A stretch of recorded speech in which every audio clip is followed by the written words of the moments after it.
Bonjour Bernard Taillé, nous sommes le 23 janvier 2015 et nous vous remercions de nous accueillir dans votre laboratoire. Pouvez-vous nous présenter votre activité? Bonjour. Alors, je suis aujourd'hui un vieux monsieur, mais j'ai fait des études de chimie organique jusqu'au stade d'obtenir un doctorat de 3e cycle. Tout ça, ça se passait en 71 à Marseille. Des années plus tard, après avoir travaillé dans le domaine de l'industrie, de l'instrumentation de chimie analytique, en particulier aux États-Unis pendant plusieurs années, l'idée m'est venue de monter un laboratoire basé sur la spectrométrie de masse. Pourquoi ça? Parce que cette technique, vous voyez un tel instrument derrière moi, cette technique présente l'avantage, et c'est unique, de permettre d'identifier des molécules sans avoir besoin d'une idée préconçue. Des molécules dont on ne sait pas si elles seront là, on les identifie par leur spectre de masse. Donc c'est une technique d'identification, non pas seulement de quantification. Voilà. À 2 reprises, vous avez analysé des filaments tombés du ciel. Pouvez-vous nous en dire plus? Bien sûr. Un exemple de filaments qui me sont parvenus le 12 novembre 2012 de la part d'une dame qui s'appelle Madame Dumas, qui venait d'assister donc à une chute très importante de ces filaments dont je vous avoue que je n'avais jamais entendu parler. Comme je ne sors pas de mon trou, les filaments ne rentrent pas ici et j'ai pas souvent l'occasion de me promener la tête en l'air, donc voilà. Mais par contre, il y a des milliers de gens qui ont observé ça, j'ai découvert ça, et qui se posent évidemment la question de savoir qu'est-ce que c'est. Est-ce que ce sont des araignées, des cacas d'oiseaux ou autre chose? Voilà, donc j'ai été confronté à ce problème, ça m'a pris un bout de temps pour savoir comment introduire un morceau de filament dans cette machine, puis j'y suis parvenu. Après coup, je me suis rendu compte que je n'étais pas le premier, il y a un laboratoire italien qui s'est posé les mêmes questions et qui a trouvé les mêmes réponses que moi. Bref, oui, on arrive tous à la conclusion que ça n'est pas naturel, et que la main de l'homme est passée par là. Alors, ça tombe du ciel, c'est pas naturel, et les questions se posent donc. Voilà, alors j'apporte un certain nombre de réponses, mes analyses ont permis d'apporter quelques réponses sur la composition et sur la dangerosité éventuelle de ces filaments, mais il faudrait que les laboratoires scientifiques dont c'est la fonction effectuent les recherches requises pour savoir d'où proviennent ces filaments. Est-ce que c'est une pollution induite par le simple trafic aérien, ou est-ce que c'est autre chose? Expliquez-nous déjà les conséquences des produits analysés sur notre santé. Alors, j'ai trouvé un très grand nombre de molécules que je ne suis pas parvenu à identifier toutes, mais par contre, un certain nombre de molécules ont été identifiées par comparaison avec une spectrothèque dont je dispose et qui me permettent d'affirmer que les phtalates, par exemple, qui sont présents dans tous ces échantillons, et surtout les échantillons que j'ai pu analyser depuis 2012, donc, les phtalates sont très connus, parce que très utilisés dans l'industrie des plastiques en particulier, sont très connus pour être des perturbateurs endocriniens. Perturbateurs endocriniens, ça veut dire que quand ils pénètrent dans les organismes vivants, ils dérèglent le fonctionnement des glandes qui régissent notre équilibre, l'équilibre qui fait qu'on ne devient pas obèse, ou l'équilibre les équilibres, les merveilleux équilibres qui régissent le corps humain. Et voilà, donc la seule présence de phtalates dans perturbateur endocrinien n'est plus à démontrer maintenant. Il est admis. La présence de phtalates dans ces filaments, en proportion importante, est alarmante, puisque ces filaments tombent sur le sol, que ainsi ils rentrent inévitablement dans la chaîne alimentaire, et qu'au bout, en haut de la chaîne alimentaire, il y a l'homme. Sans parler des vaches qui sont un peu plus bas, etc. Donc, ces filaments finissent sous une forme ou sous une autre dans notre organisme.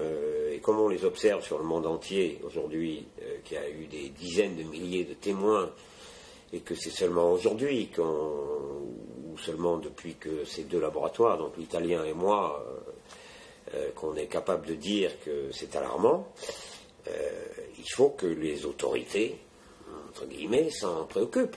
Ça n'est plus l'affaire d'un petit laboratoire d'investigation, c'est l'affaire de laboratoires de recherche fondamentale qui nous renseignent sur l'innocuité et surtout l'origine de ces échantillons, de ces filaments.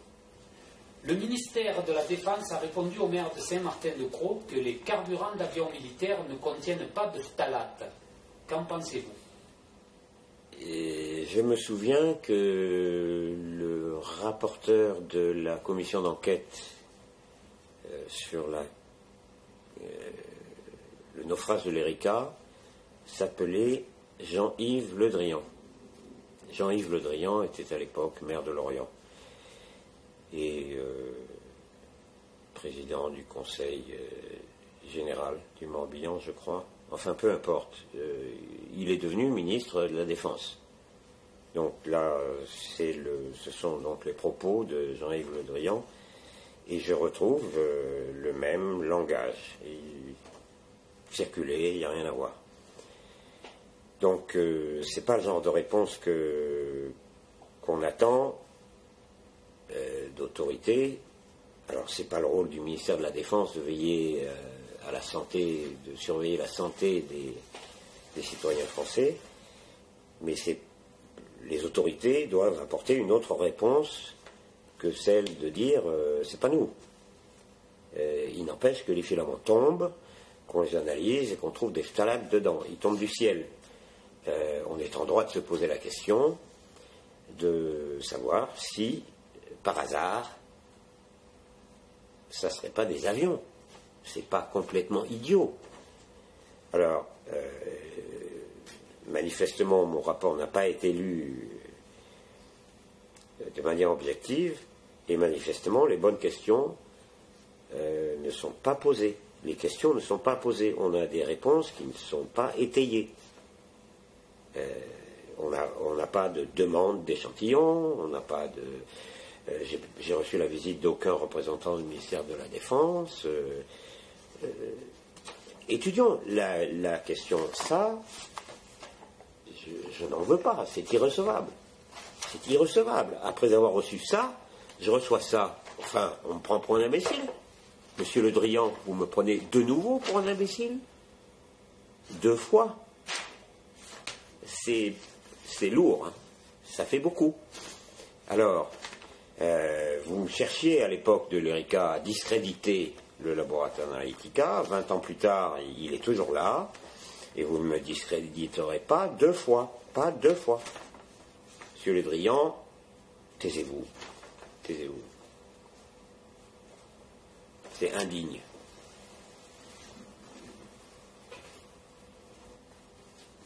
Vous avez visionné le film de l'équipe italienne de Rosario Marciano, Guerre secrète. Qu'en pensez-vous? Alors, en dépit des affirmations de Le Drian, je ne suis pas un charlatan. Peut-être que ce film le montre. Je suis un scientifique.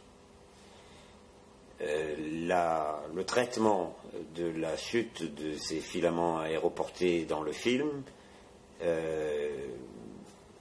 c'est un sujet sur lequel je n'ai pas à émettre d'opinion, je n'ai pas de compétences particulières pour porter un jugement sur ce que ce film évoque par ailleurs. Moi, ce que j'ai fait, c'est l'analyse de la composition chimique une analyse préliminaire de la composition chimique de ces filaments qui nous tombent sur la tête et dans le monde entier. Ces épisodes sont rapportés dans le monde entier.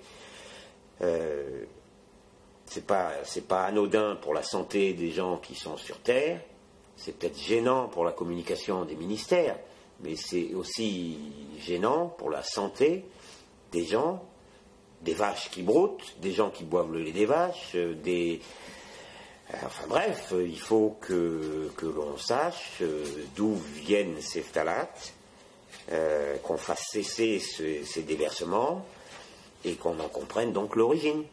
Moi, tout ce que je peux dire, c'est que dans les phtalates qui nous tombent sur la tête, dans les filaments qui nous tombent sur la tête, il y a des phtalates. Voilà. Ça, personne ne peut me contredire, sauf Monsieur Le Drian, peut-être. Mais bon, les faits sont là. Voilà, je ne peux pas en dire plus. Je ne veux pas rentrer dans d'autres considérations. Il n'est pas impossible que ces filaments se soient formés sur Terre, qu'ils aient été entraînés dans l'air et qu'ils retombent. Donc on ne peut pas formellement accuser l'aviation. Mais bon, quand même, il faut savoir que les avions, ce sont de véritables usines, qu'ils contiennent des lubrifiants, des carburants, tout un tas de produits chimiques extrêmement complexes, pas du tout anodins sur le plan de la santé publique, et que la réponse du ministère de la Défense m'importe peu, finalement, que Le Drian continue sur sa lancée, mais ce n'est pas au ministère de la Défense de se prononcer, c'est au ministère de l'environnement. C'est un problème environnemental et de santé publique. Donc que les ministères de la Santé et de l'Environnement se mêlent de cette affaire et qu'ils expliquent aux citoyens qui reçoivent ces filaments d'où ils viennent, comment faire cesser ces retombées et quels sont les risques que les gens qui ont été déjà exposés ont d'ores et déjà encourus et quelles sont les mesures prises pour que ces risques cessent. Quelle conclusion peut-on tirer de vos analyses? Écoutez, le plus simple, c'est que je relise ce qui figure à la fin d'un rapport qui circule sur Internet librement. Les connaissances préliminaires et partielles que le laboratoire Analytica est parvenu à obtenir sur la composition de ces filaments aéroportés sont alarmantes, puisqu'il est maintenant démontré qu'ils transportent des perturbateurs endocriniens, ces fameux phtalates, et que ces retombées sont inévitablement susceptibles d'affecter la surface entière du globe terrestre et d'affecter la chaîne alimentaire. Voilà. Rien à ajouter. Je vous remercie beaucoup, M. Taillé, de nous avoir accordé cette interview. Merci à vous. Au plaisir.